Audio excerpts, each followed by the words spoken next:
Los derechos humanos protegen a quienes son agredidos por los poderes del Estado.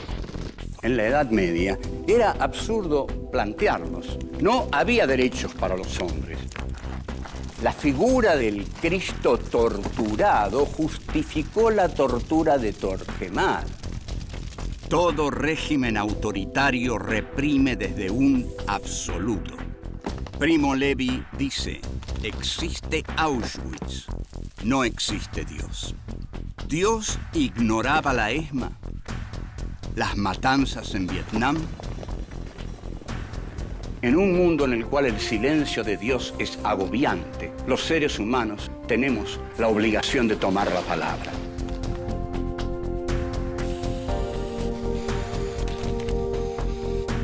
Filosofía aquí y ahora 5. Filosofía y derechos humanos. Encuentro 6. Pensar Auschwitz. 1. Lo humano y lo inhumano. 2. Joseph K. fue detenido una mañana. 3. Después de Auschwitz. 4. El piloto de Hiroshima. 1.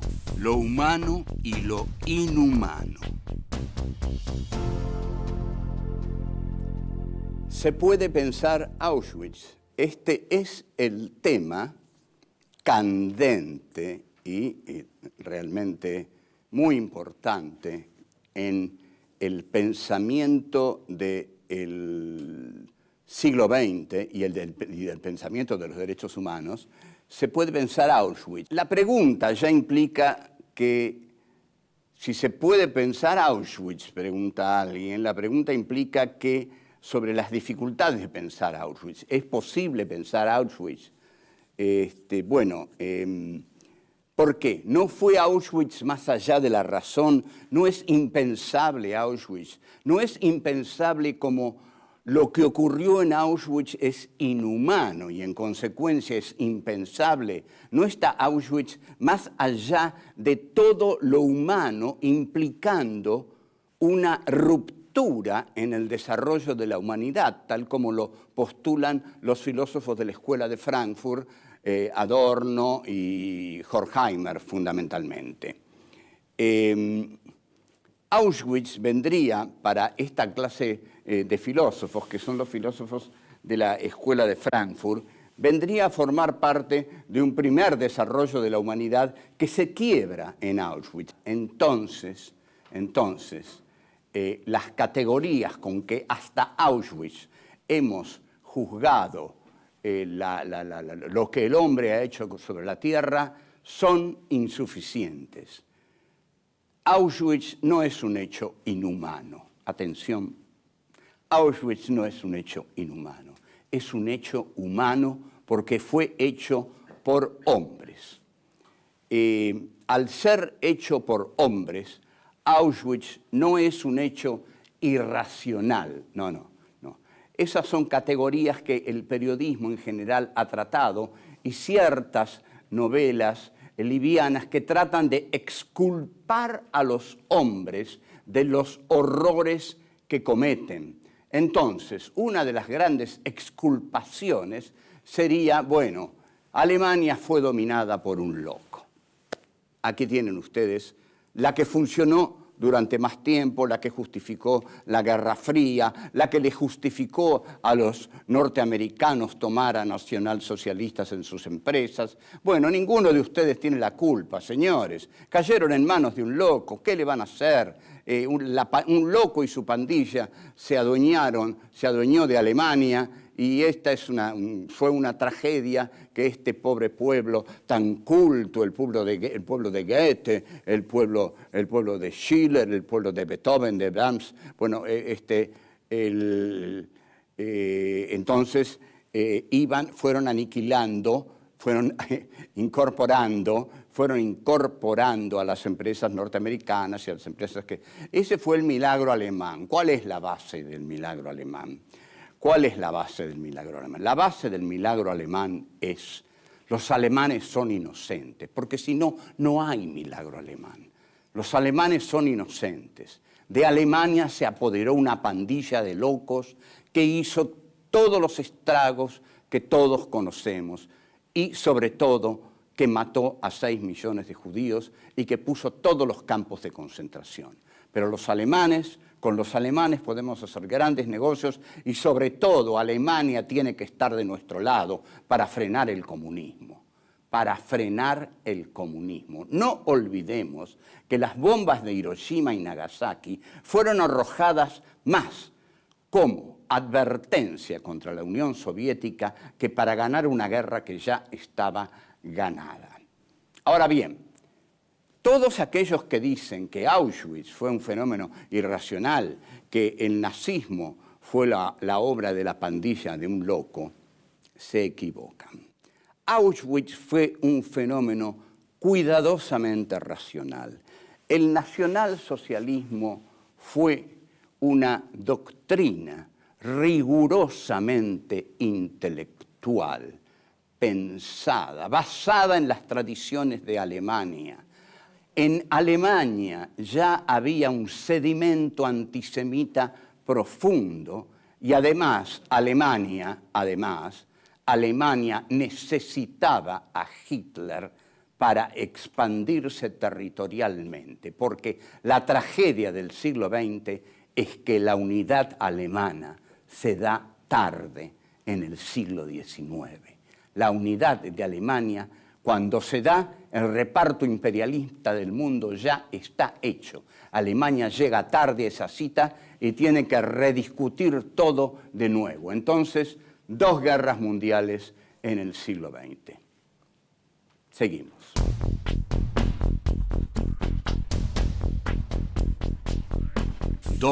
Joseph K. fue detenido una mañana. El primero de los intelectuales que analizó Auschwitz no conoció Auschwitz ni estuvo en Auschwitz. Se trata de Franz Kafka. Franz Kafka es un novelista que tuvo una capacidad escalofriante de prever los horrores que esperaban a Europa. En sus novelas, lo que nosotros descubrimos es la presencia de un mundo opresor, sofocante, que es incomprensible. Este mundo no es comprensible para quienes lo habitan. Por eso, todo lo incomprensible se hace temeroso, terrorífico. Cuando durante la Junta Militar Argentina echaban a la gente del trabajo y les ponían sellos de inocente o bueno, puede ir, normal, yo qué sé, pero a los buenos no recuerdo, no sé qué sellos les ponían a los buenos, les pondrían bueno. Pero había algunos a los que les ponían un sello que decía potencialmente subversivo. Ustedes imaginen a este pobre tipo que se va a su casa, echado de su laburo, mirando un papel que dice potencialmente subversivo. Y dice, ¿y esto qué quiere decir? ¿Que soy, que no soy, que me voy de mi casa esta noche, que me quedo, que me van a matar? Ese es el mundo de Kafka, peligroso, incomprensible, sombrío. Es decir, los personajes transgreden constantemente códigos que no conocen, porque el Estado kafkiano tiene códigos, se estructura en base a códigos, pero el terror es que esos códigos son secretos. Joseph K. fue detenido una mañana sin saber por qué. Así empieza el proceso. El proceso tiene ese sencillo y escalofriante comienzo. Joseph K. fue detenido una mañana sin conocer las razones de tal procedimiento.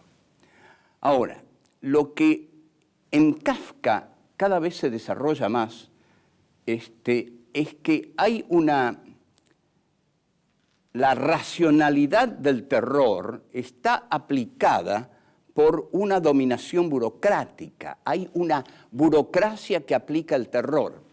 Es decir, son burócratas del terror. Quienes van a buscar a Joseph K. le dicen que en realidad ellos no saben si él es culpable o de qué es culpable.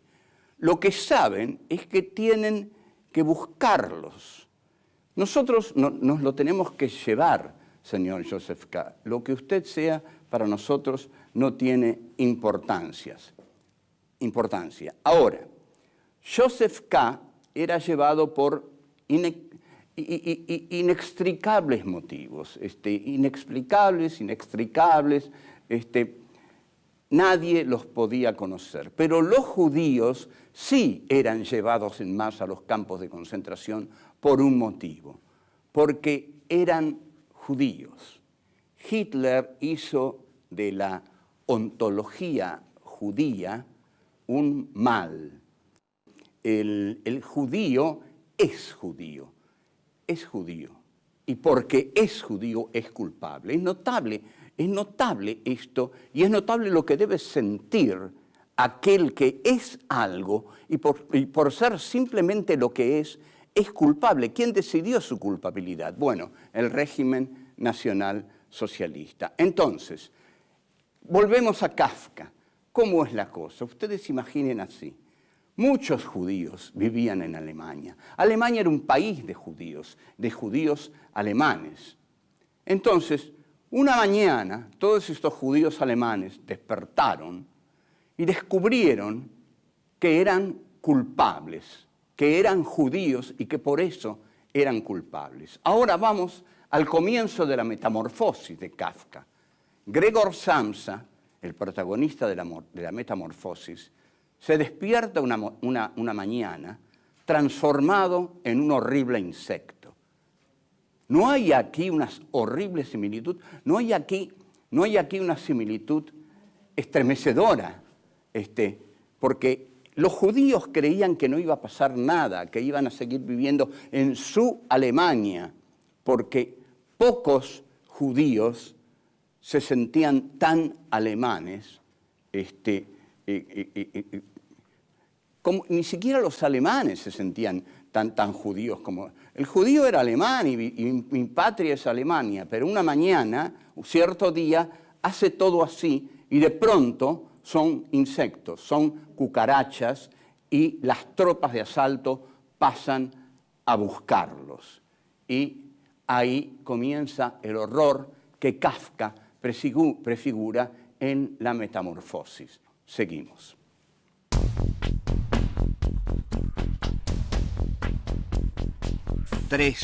Después de Auschwitz. Vayamos ahora a lo que se pensó después de Auschwitz.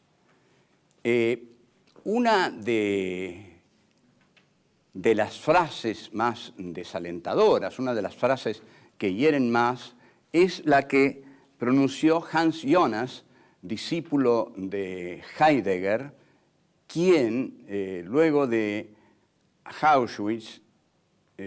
Auschwitz dijo, después de ese suceso, se puede afirmar que pensar en una divinidad totalmente buena es algo incomprensible.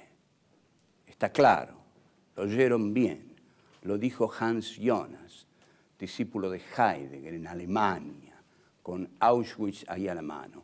Karl Levitt, también discípulo de Heidegger, dijo, después de Auschwitz es imposible pensar un Dios que no tenga en sí el mal. Entonces, también nos damos cuenta de algo. El gran juzgado en Auschwitz es Dios. Es el gran juicio a Dios el que Auschwitz plantea. Adorno larga su famoso dictum que dice, después de Auschwitz es imposible escribir poesía. Ese dictum se ha ido diluyendo con los años porque nadie entiende muy bien la practicidad de eso que se quiere decir.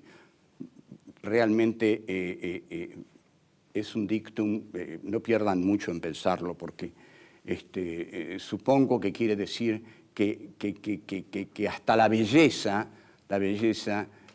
ha quedado herida después de Auschwitz. Walter Benjamin tiene un texto esotérico, difícil, complejo, breve, al menos breve, en el que habla del ángel de la historia y dice que el ángel de la historia ha mirado hacia atrás, ha mirado hacia el pasado y lejos de ver una historia racional, unidimensional, dialéctica, inteligible, comprensible, lo que ha visto es un paisaje de ruinas. Entonces, Benjamin dice, yo concibo la historia como catástrofe. Y en efecto, concibe la historia como catástrofe. La otra gran figura que ha pensado Auschwitz es un gran poeta que se llama Paul Celan. Paul Celan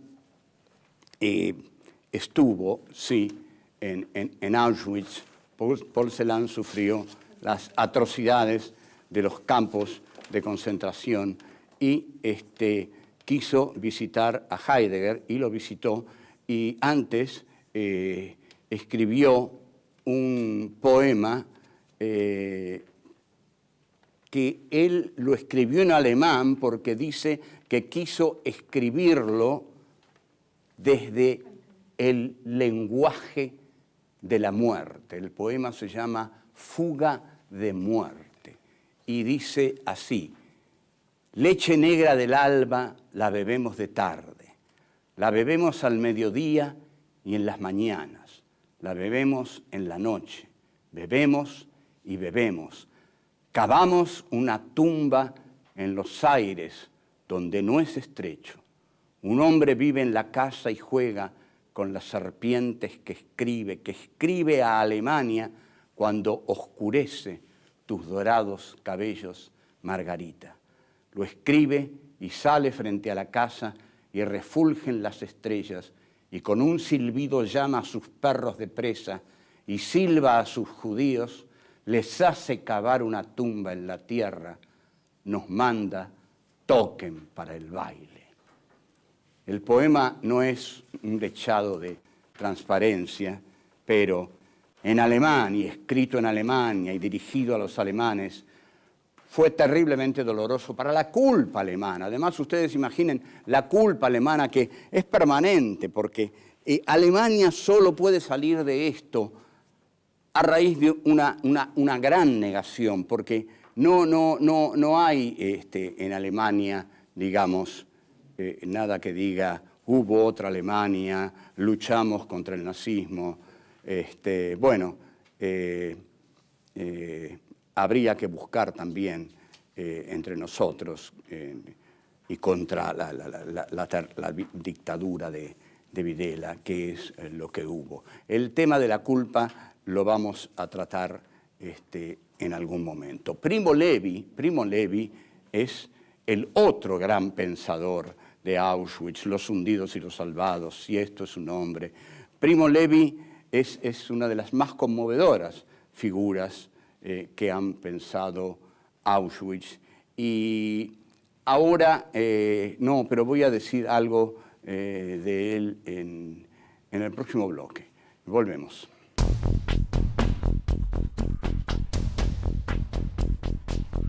Cuatro, el piloto de Hiroshima.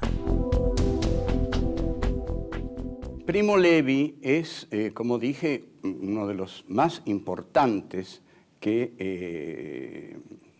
personajes, filósofos, científicos. El hombre había estado ahí, había estado cavando tierra sucia en Auschwitz y escribe 2 libros, Los hundidos y los salvados y Si esto es un hombre. Lo que sorprende a los que siguen a Primo Levi, lo que les duele es que cuando todos creían que Primo Levi había elaborado profundamente y con distancia su tragedia, se tira por el hueco de una escalera de un edificio. Bien, vamos a un tema muy conmovedor, muy conmovedor. Vamos a Hiroshima. A Hiroshima. ¿Qué tiene que ver Hiroshima? No hagamos esa pregunta, por favor, con Auschwitz. Hiroshima es la muerte de 200.000 personas en 5 minutos. Es un hecho sin calificación. Yo no voy a dar calificativos a estos hechos porque no lo tienen. 200.000 personas mueren en 5 minutos. Hay 2 pilotos de Hiroshima. Uno se llama Claude Eatherly, el otro Tibbets. Tibbets es el héroe que Norteamérica necesita. Recibe todo lo que quiere, lo pasean como un héroe, porque Tibbets dice, estoy orgulloso de lo que hice, dice el coronel Tibbets. Yo no tengo remordimientos, me ordenaron tirar una bomba en ese lugar y en ese lugar la tiré.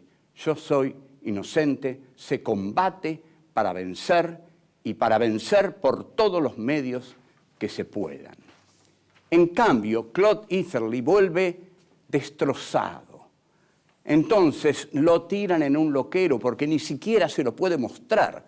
¿Cómo el gran Estado americano va a mostrar a ese despojo humano como el resultado de Hiroshima? Pero Claude Eatherly no mejora, cada vez se vuelve más loco porque no tolera el peso moral de la culpa de Hiroshima.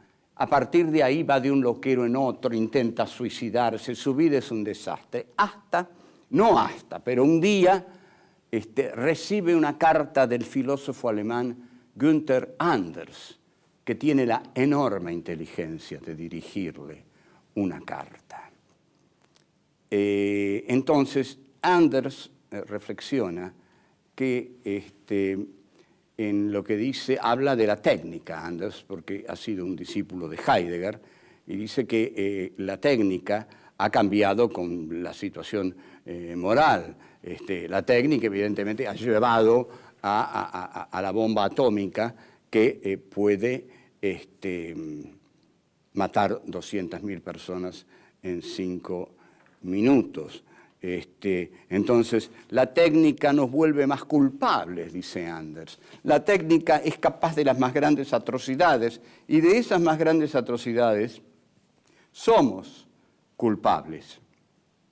Entonces, le dice a Eatherly, yo le pido, por favor, acá todos los años se conmemora ese horror de la bomba atómica sobre Hiroshima. Si usted pudiera, señor capitán coronel Eatherly, mandar este año una carta a la doliente gente que se reúne aquí, se lo agradeceríamos, porque usted también, Eatherly, es una víctima de Hiroshima.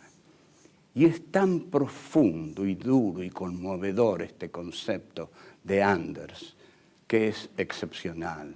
Eatherly le dice, Claude Eatherly, usted también es una víctima de Hiroshima.